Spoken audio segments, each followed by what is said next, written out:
In the year 2019, Joker emerged as a monumental hit, grossing over $1 billion for Warner Brothers. Joaquin Phoenix's portrayal of Arthur Fleck not only captivated the audience but also earned him an Oscar, sparking debates on whether he had surpassed Heath Ledger's iconic performance. With such a strong foundation, the anticipation for Joker Folie Deux was palpable. So where did Todd Phillips and Warner Brothers go wrong with this sequel?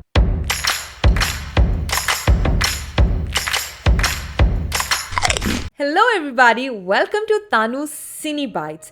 Today we are taking a closer look at Joker Folie Deux, which literally translates to Madness for Two. It's a curious endeavor by Warner Brothers and Todd Phillips to extract more from a concept that many felt had already reached its peak. At its core, the idea of a musical exploring the chaotic romance between two of comic book history's most notorious characters, Joker and Harley Quinn, holds a certain appeal.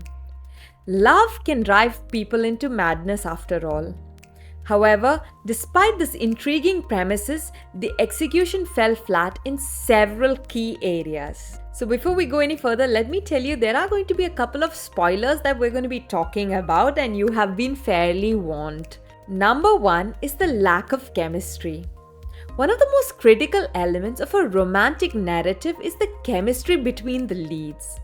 Unfortunately, the pairing of Lady Gaga as Harley Quinn and Joaquin Phoenix as the Joker fails to deliver this crucial connection. Rather than feeling like a couple deeply enmeshed in their own chaotic world, their interactions often came out as awkward and unconvincing. Their intimate scenes felt more painful than passionate, and it was difficult to believe in their love.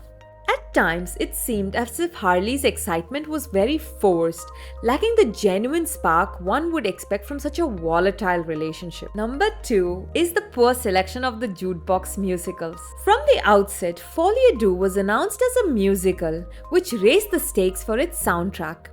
However, the song selection proved to be a significant misstep. As an international audience member, I found myself struggling to connect with most of these chosen tracks. Instead of evoking emotions of joy and romance or even sorrow, the musical numbers often fell flat, leaving me feeling quite disengaged. A musical should elevate the narrative, but in this case, it felt more like an afterthought.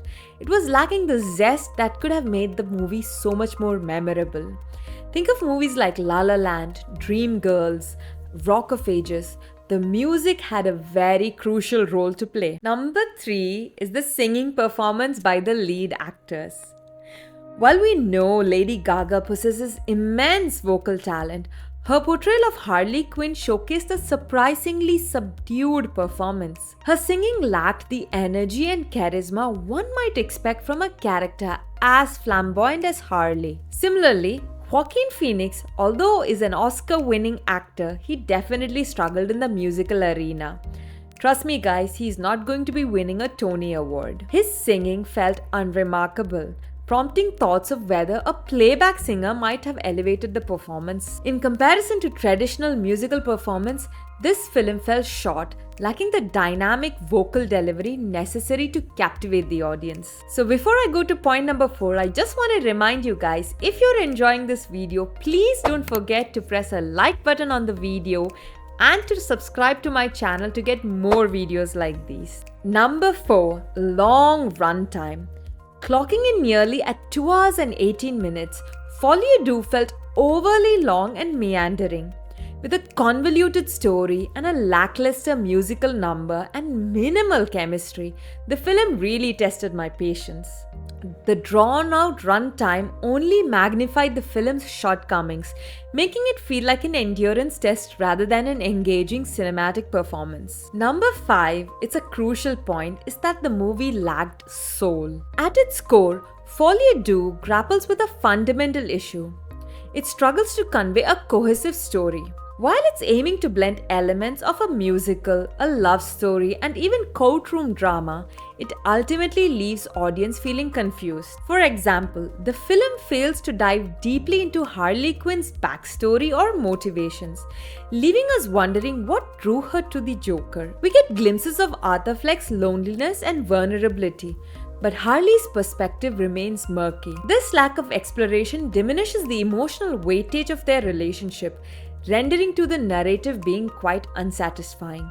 Even when it came to the courtroom drama, there was no additional context or plot that could have made this movie any different from the first one. Number 6 is the high expectations people had after the first movie. The original Joker set the bar incredibly high, and with its immense success, expectations for the sequel had skyrocketed. Personally, I found the Joker to be a mixed bag as I struggled to connect with the hero worship surrounding Arthur Fleck. However, the brilliance of Joaquin Phoenix's performance and the film's cultural impact cannot be denied. With such high stake, the combination of Todd Phillips, Jay Phoenix and Lady Gaga had the potential to create something extraordinary. Unfortunately, Folie fell short, leaving us feeling quite disappointed and disillusioned. In conclusion, while I commend the creators for their ambition and willingness to explore unconventional storytelling, the execution for Joker Folie leaves much to be desired. It serves as a case study in how high expectations and innovative concept